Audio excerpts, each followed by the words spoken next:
Hey homeowners, DIY and professional landscapers, my name is Hudson and today we're talking about pine trees, specifically eastern white pines. Now this is one of my favorite pine trees, partially because I grew up having them in my front yard, but also because as a professional landscaper I love installing these things.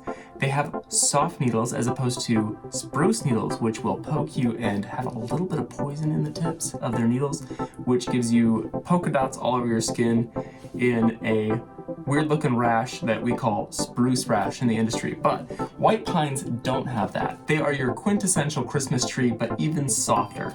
If you've ever pulled in a real Christmas tree and been stuck with some of their pokey branches, you know exactly what I mean. Eastern white pine's Latin name is Pinus strobus because it likes to party. Nah, just kidding, I have no clue why it's called Pinus strobus. Probably because if you handle it, your hands won't strobus with pain. But in all seriousness, this is a pretty versatile tree. It grows in zones 3 to 9, which is a pretty great range for most trees that you're considering in North America. However, I will say as a resident of a clay soil state that these trees do way better in sandy soil or well-drained soil.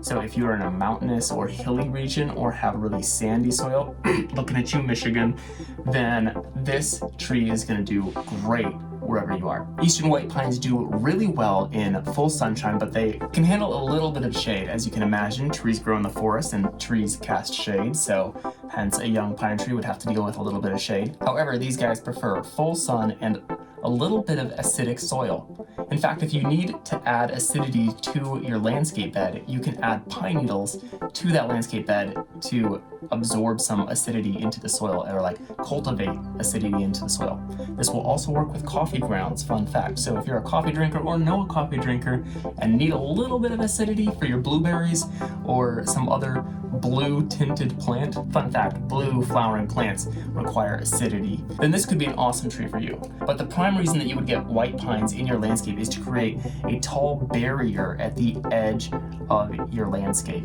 or at the edge of your property, maybe for screening or to just create something interesting in your view. In fact, a way that they will often find old farm ground is by locating a rectangle of white pines, because going back to antiquity, these trees were used to fence off the farm grounds. You know, you had the fields and then you had the farmhouse, and the farmhouse is just out in the middle of this boring land. And so what they would do is they'd plant pine trees all around the edges, specifically white pines for some reason. You must just get more pine cone density per white pine than any other regular kind of pine cone. I don't know, talk to the pioneers. Anyways, that's one of the ways that farmers would use white pines, and the way that they used it back then to create a little interest in the edge of their property line or to block the edge of their property line from so much sky is also how you can use this plant in your landscape. I will warn you though that these things can grow up to 30 feet wide and 80 feet tall. Believe me, I've seen it. These things can get massive. So if you put them somewhere, make sure that they have plenty of room to grow. Although, likelihood is you will never see it grow to that size if you plant it today. You can just call it an inheritance tree. And finally, to care for your white pine that you're going to put in, or to care for the white pine that you already have, make sure that you water it when it's young, although not too much. If it's sitting wet, you don't want to water it at all. In fact, you might want to consider putting in drainage, because if its feet or roots are wet, then it will likely die.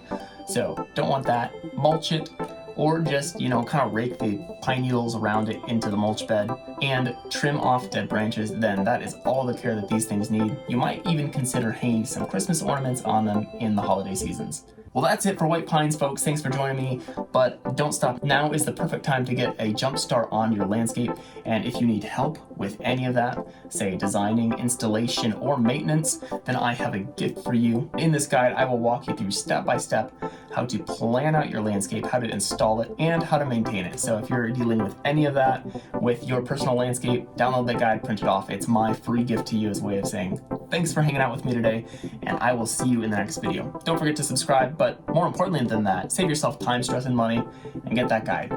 All right, thanks, and I'll see you in the next video.